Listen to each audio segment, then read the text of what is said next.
আসসালামু আলাইকুম। এই রোদে আমি কীরকম আউটপুট পাচ্ছি আপনাদের সাথে একটু শেয়ার করি। বর্তমানে আমার কিন্তু একটা কম্পিউটার এবং হচ্ছে একটা ডিসি ফ্যান রানিং, তাও হচ্ছে ব্যাটারি ফুল চার্জ। এই যে অটো কাট হয়ে যাচ্ছে, এটা অটোমেটিক কাট হয়ে গেছে অলরেডি, মানে কিছুক্ষণ পর চার্জ দেয় আবার কাট হয়ে যায়। তো সব কিছু মিলে 165 ওয়াট এরকম ঢুকতেছে। কিছুক্ষণ আগে 187 ওয়াটও ঢুকছিল। এখন রোদ হালকা একটু কমে গেছে, কারণ প্রায় 12টা এখন একটার কাছাকাছি হয়ে গেছে আর কি। আমি যদি ভিতরের অবস্থাটা আপনাদের একটু দেখাই, এদিকে আমার উপরের যেটা ইউপিএস, এখান থেকে শুধুমাত্র ওয়াইফাই চলে একদম 24 ঘন্টা, মানে টোটালি অফ হয় না। নিচে যেটা ইউপিএস আছে এটা দিয়ে আমার কম্পিউটার চলে।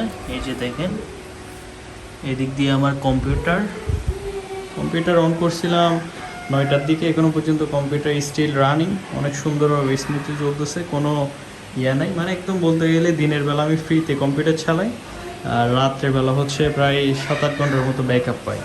আর এদিকে যদি দেখায় আপনাদের, একটা ডিসি ফ্যান চলতেছে আমার উপর, আমার মাথা বরাবর। আমার সেট আপ হচ্ছে এই অবস্থা, এখন মোটামুটি ভালো আউটপুট পাই। এর মাঝে মাঝে আমি আবার সোলার ফ্যানও চালাই, আবার এসি ফ্যানও চালাই ইউপিএস এর মাধ্যমে।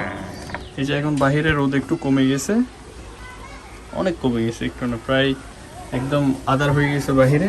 তো সেক্ষেত্রে দেখা যাচ্ছে এখনো পর্যন্ত 104 ওয়াট করে ঢুকতেছে দুইটা মিলে, ব্যাটারি এখন ফুল চার্জ একদম। এই হচ্ছে আমার টোটাল সেট আপের অবস্থা। তো আপনাদের আমার সেট আপ কেমন লাগে এটা কমেন্টে জানাবেন। আর ফেসবুক পেজ থেকে দেখে থাকলে পেজটা ফলো করবেন, আর ইউটিউব চ্যানেল থেকে দেখে থাকলে অবশ্যই সাবস্ক্রাইব করে আমার পাশে থাকবেন এরকম নিত্য নতুন ভিডিও পাওয়ার জন্য। তো লাইক কমেন্ট করবেন ইনশাল্লাহ। পরবর্তী দেখা হবে। আসসালামু আলাইকুম।